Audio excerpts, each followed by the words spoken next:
Friends, ये तो आपने जानना सीख लिया है कि जब भी आप अपने स्पोकन इंग्लिश को बेहतर करना चाहते हैं तो आपको चाहिए कि आप उस सेंटेंस को या उस स्टेटमेंट के भाव को समझें, ना कि शब्दों की शक्ल को ट्रांसलेट करें।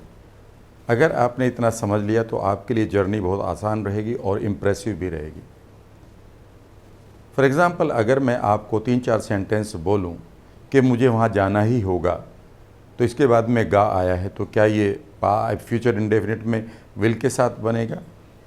आप कह सकते हैं हाँ बनेगा। लेकिन इसी सेंटेंस को अगर मैं ये कहूँगा मुझे वहाँ जाना ही पड़ेगा, जाना ही होगा, या फिर मैं ये कहूँ कि मैं वहाँ जाए बगैर नहीं रह सकता, तो आप देखेंगे कि मैंने इसमें सकता लगा दिया। तो यहाँ पर आप कैन का भी यूज़ कर सकते हैं। तो आप इस तरह से कन्फ्यूज़न को क्रिएट करेंगे।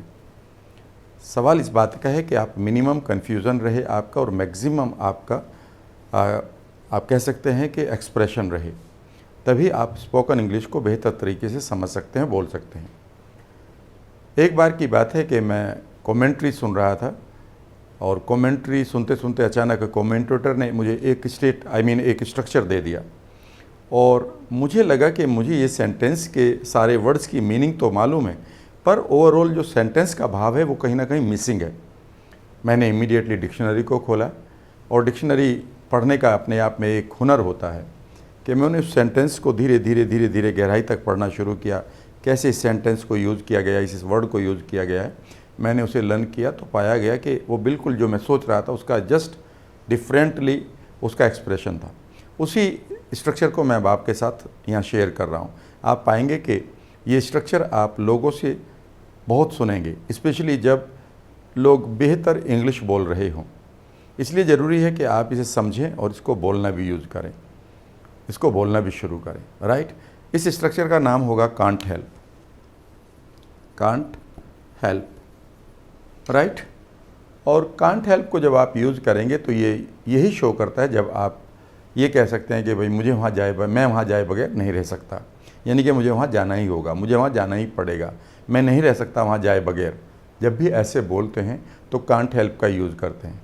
लेकिन कांट हेल्प को आप ये सोचेंगे ये तो सहायता करने की अंग्रेजी है। यही तो हम गलती करते हैं हिंदी मीडियम के स्टूडेंट्स। बेसिकली यहाँ पर कांट हेल्प एक मॉडल की तरह काम कर रहा है और इस मॉडल का काम है एक भाव देना कि आपको एक अर्जेंसी या फिर आपके पास एक कंपल्शन है जिसको आप पूरा करना पड़ेगा। तो हम ये कह सकते हैं कि ये कंपल्शन की तरह यूज़ होता है। कंपल्शन मीन्स मजबूरी, राइट। लेकिन अब इस सवाल ये है कि इसको हम कैसे यूज़ करेंगे। इसकी अपनी एक हर मॉडल की अपनी एक रिक्वायरमेंट होती है कि उसके बाद वर्ब कैसे लगेगी, ये आपको समझना होगा, राइट। तो इसके बाद जो वर्ब लगेगी वो फर्स्ट फॉर्म में आईएनजी लगेगी। फॉर एग्ज़ाम्पल, अगर आप ये कहना चाहते हैं कि मैं वहाँ जाए बगैर नहीं रह सकता, तो मैं कहूँगा I can't help going there, right. कितना सिंपल सेंटेंस है और देखिएगा कितना खूबसूरत सेंटेंस है। अब मैं आपके साथ इंग्लिश में हिंदी में बोलूँगा और आप इंग्लिश में उसे यूज़ करेंगे। तो आई कांट तक तो यहाँ आप ज्यों का त्यों लगाएंगे और यहाँ पर जो मैं वर्ब बोलूँगा उस वर्ब में आप आईएनजी लगाएंगे। इतना सा आपको काम करना होगा। फॉर एग्ज़ाम्पल, अगर मैं कहूँ मैं खेले बगैर नहीं रह सकता, तो आई कांट हेल्प प्लेइंग। मैं सोए बगैर नहीं रह सकता क्योंकि मैं थका हुआ हूँ, आई एम टायर्ड, इसीलिए मैं सोए बगैर नहीं रह सकता, आई कांट हेल्प स्लीपिंग। मैं तुमसे मिले बगैर नहीं रह सकता आज, मुझे ज़रूरी कुछ बातें करनी है, I have to talk to you, तो मुझे तुमसे मिले बगैर नहीं रह सकता, मैं तुमसे मिले बगैर नहीं रह सकता आज। सो I can't help meeting you, right. सो कितना अच्छा सा सेंटेंस आपने गेन कर लिया है।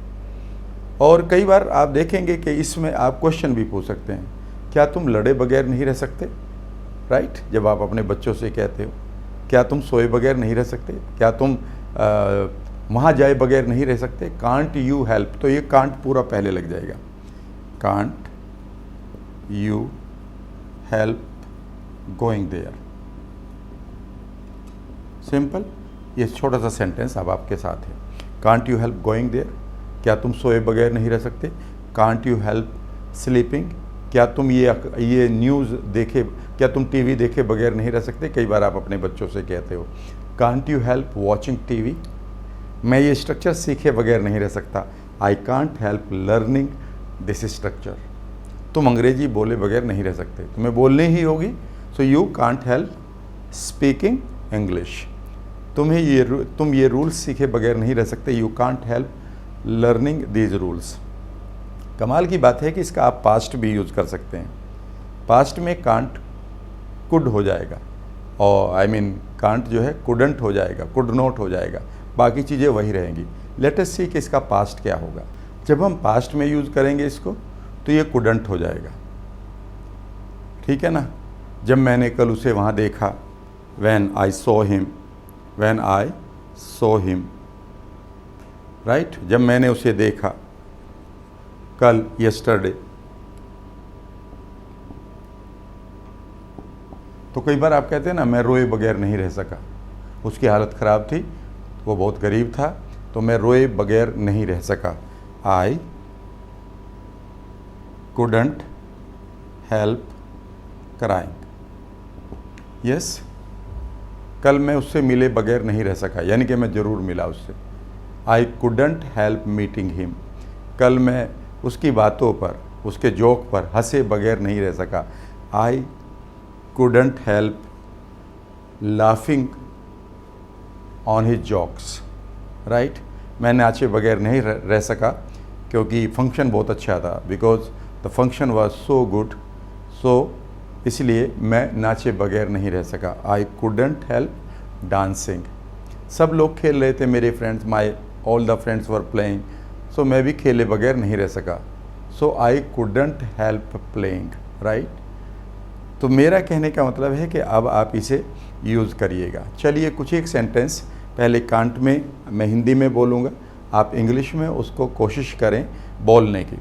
जब आप बोलें तो आप थोड़ा सा वॉल्यूम को ऊंचा करें। ऊंचा क्यों करें? जब भी आप ऊंचे वॉल्यूम से बोलते हैं तो आपका सबकॉन्शियस माइंड उन शब्दों को, उन वाक्यों को अपने परसेप्शन में लेने की कोशिश करता है। आप इसीलिए देखेंगे कि जो भी लोगों ने आपको ऊंची आवाज़ में बोला है तो वो हमेशा आपको बात याद रहती है, राइट।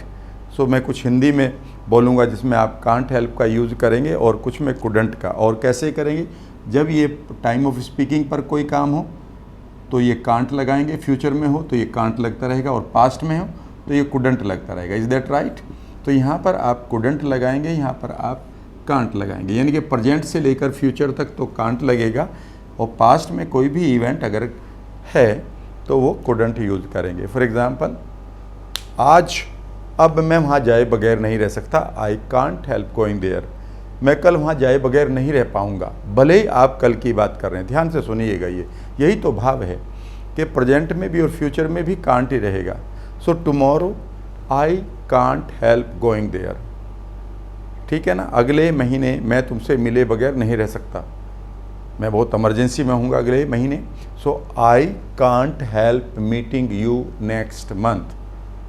पिछले महीने मैं उससे मिले बगैर नहीं रह सका।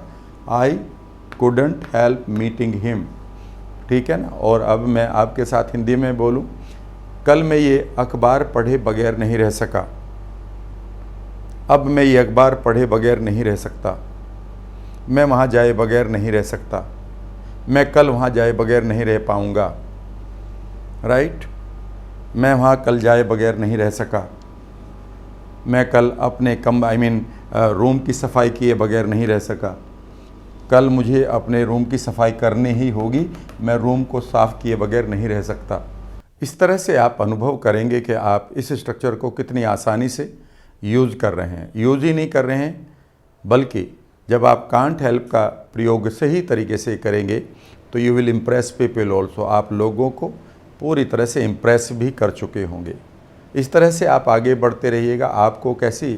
आपको ये वीडियोस कैसी लग रही हैं, मेरा तरीका कैसा लग रहा है, इसके बारे में कमेंट ज़रूर लिखिएगा। और हाँ, अगर आपको वीडियो अच्छी लगी है तो शेयर भी करिएगा अपने फ्रेंड्स को, अपने साथियों को।